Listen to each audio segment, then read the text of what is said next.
Deputy Speaker, when the news broke about the extent of allegations against the CFMEU, when that all became clear, I called one of my friends who works in construction to get his take. He said to me, "Look, Allegra, I'll talk to you about what is going on, but under no circumstances can you ever mention my name and that we've spoken, because they could ruin me." This is the level of intimidation and corruption that is in the construction industry. And it matters to those people in the industry, but it matters to all of us. And this is why this bill is so important. It matters to all of us because there are individuals in the construction industry, in this industry, who have had terrible personal experiences because of the behaviour of the CFMEU. Because of the criminality, because of the thuggery, because of some of the issues that were outlined by the previous speaker, talking about the physical intimidation, the physical harm and hurt that have been caused by people within the CFMEU. That personal piece is incredibly important. But it also matters because it has a broader impact on our society.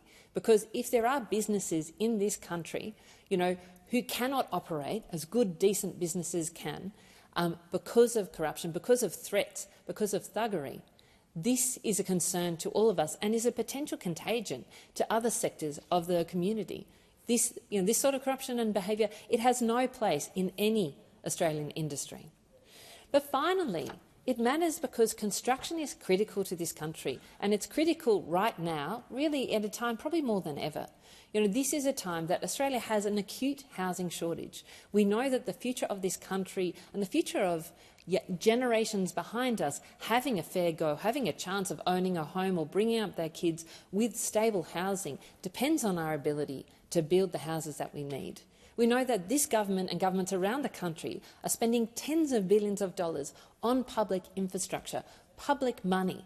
Now, the construction industry is critical to this country right now, and with the CFMEU and the impact that the CFMEU has had on that industry, both in terms of costs, in terms of lost productivity, but also in terms of setting a culture for that industry, that is profound. It has an impact on every single Australian out here who cares about the future for their kids, who cares about housing, who cares about good public infrastructure.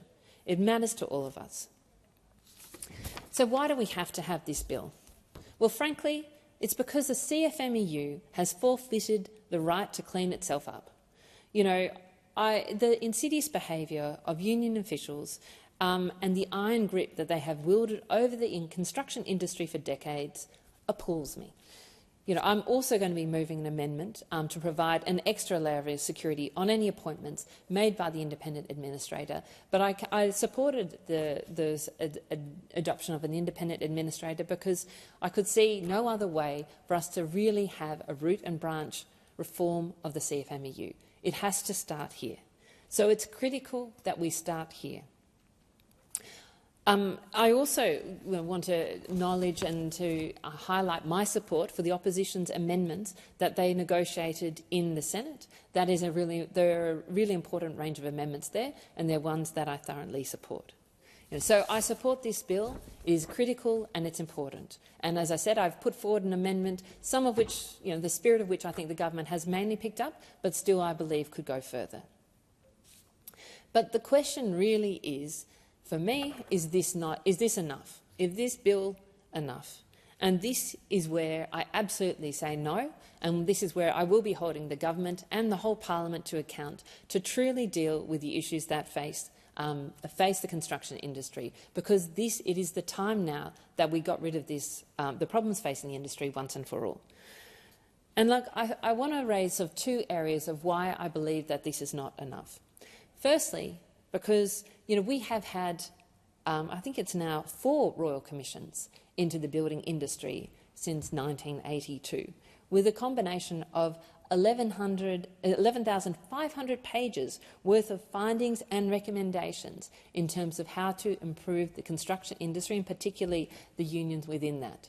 We've had all this work done, and still we are here now, 40 years on, over 40 years on from the original Royal Commission. I was 4 years old in those days. That's how long this has been going on. So if we have a systemic issue that in the construction industry that no government has managed to solve. And I honestly don't believe that this, that we've reformed the unions, we've done all sorts of things. I do not believe, and certainly insiders in the industry do not believe, that we're going to get far enough by just appointing an administrator. And the second reason why I do not believe this is enough is because of the insidious relationship between the CFMEU and the Labor Party. And this is one that does need to be broken. I note that the Labor Party received $4.3 million worth of donations at the last election. This from the CFMEU. This is one of the biggest donations that the Labor Party got. I note that the history of corruption and intimidation in the CFMEU is extremely well known, has been known for decades. Frankly, actually, as one of my colleagues did earlier today, if you type in CFMEU corruption and misconduct into an internet search bar, the date range of media articles goes back more than a decade. This is what's been going on, but the Labor Party consistently, including in this term of parliament, has turned a blind eye to these issues because of the influence that the CFMEU has had on the Labor Party through its money and through other areas as well. And it's frankly, it's frankly appalling that the Labor Party has stood by this union and the behaviour of this union for so many years and accepted the money, knowing full well is what has been going on. I do not buy the Premier of Victoria's, claims that that she basically didn't respond to concerns relating to the CFMEU over a year.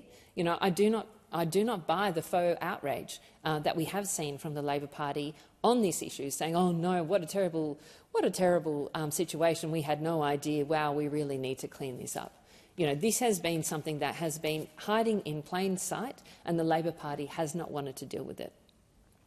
And in fact, what the Labor Party has done, and what has done in this parliament, it has abolished the ABCC, which was at least a watchdog to focus on the construction union. Now, I'm not claiming that the ABCC was perfect. There were many issues with it, and not least, I understand that many of the allegations against the CFMEU right now happened while the ABCC was in place. So, obviously it wasn't strong enough. But the Labor Party, in this government, abolished the ABCC, said everything's going to be fine, did not set up any other alternative body, and then here we are again. I heard the minister on the radio the other day saying, "Oh, look, the system's working because here we're having to, we didn't need the ABCC because, hey, when there's a problem, now we're rushing through 2 pieces of legislation to kind of deal with it. This is the system working." The only reason why we're in this House dealing with this issue is because of the work of the journalists who have exposed this issue. This is not the Labor Party's doing. This is not the Fair Work Ombudsman who's exposed these issues. This is the work of journalism, and excellent journalists, and I pay tribute to them, who have uncovered at significant personal risk to themselves what has been going on, to a point that the Labor Party could no longer deny it. And so I say I do not trust, I'll be honest, I do not trust the Labor Party to be able to clean up this union, nor through its administrator point of view. So we have years of evidence of issues in the industry, and we have a government that has sat by and frankly made it easier for the industry, for the CFMEU, to do what it wanted to do without proper accountability, and that is a stain on the government. But this is the time and this is, for me, the time that we need to go further. And this is about both short-term changes that we need to have in place as well as long-term changes. Now, the short-term changes, I wrote with my crossbench colleagues to the Prime Minister a few weeks ago and said these are a number of the changes that we want in the short term. One is the appointment of a robust administrator, and I'm glad to be speaking on this in the House. 2 is for the Labor Party to suspend all donations from the CFMEU indefinitely. Now, we have a timescale on this, and that is a positive thing.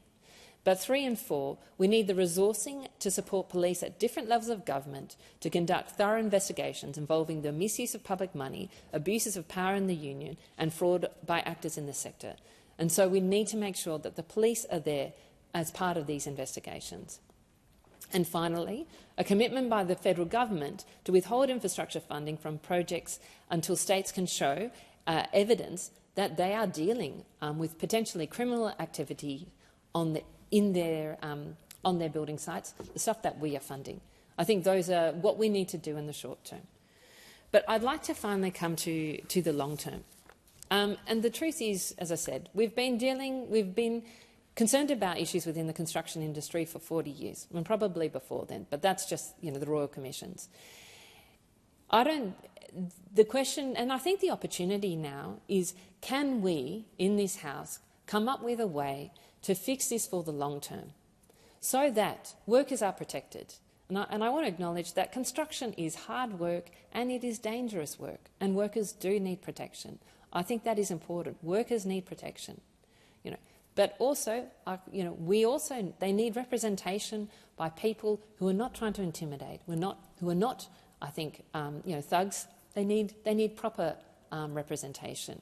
You know, we also need a sector that has high productivity because, frankly, we all rely on construction in this country. We need to get it right. We do need to come together. You know, there are cowboy builders out there. There are people who don't pay their bills. You know, there's dodgy stuff that goes on in the construction industry, and I don't want to see any of it.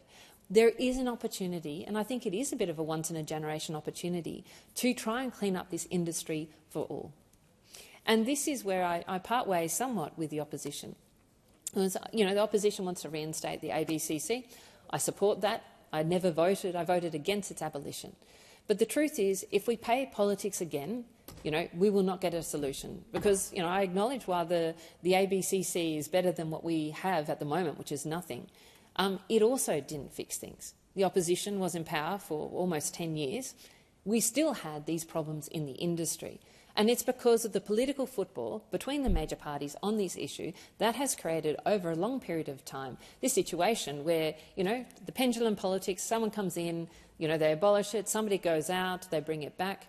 It's all great for the major parties. It's actually not making a fundamental difference in the construction sector for the long term that protects workers and actually protects businesses and allows that industry really to flourish. And that is what I'm seeking. You know, I'm seeking for once, and I think it could well be too much of an ask, I'm actually seeking for everyone to put the politics aside on this and to say, what would it take to come together, you know, with the good union officials who are there to bring what they think is important, you know, for the good businesses that are there to come forward and make their contribution, for everyone in this House, every group in this House to come together and work out what is the right regulatory framework, what is the right legislative framework, what are the right protections for our workers, what are the right safety conditions, you know, what are the right productivity framework to make this industry work over the long term, because it matters. It matters to every Australian, you know, whether we can build the houses that we need, whether we can build the industry, you know, the infrastructure that we need. You know, it matters because a corrupt industry, any part of our country, sets a terrible precedent and has terrible tentacles throughout the rest of the country. And it matters because there are individuals out here whose lives have been ruined because of what goes on in the construction industry, and it is up to all of us to fix that. So that is the call that I'm making across all the parties. This is the time to grow up, to take responsibility for what has failed over the last 40 years, to say that politics as usual is not going to deal with it, but this is an opportunity for the people to come together in this House and show that we mean it when we say that we're here to represent the best interests of the Australian people.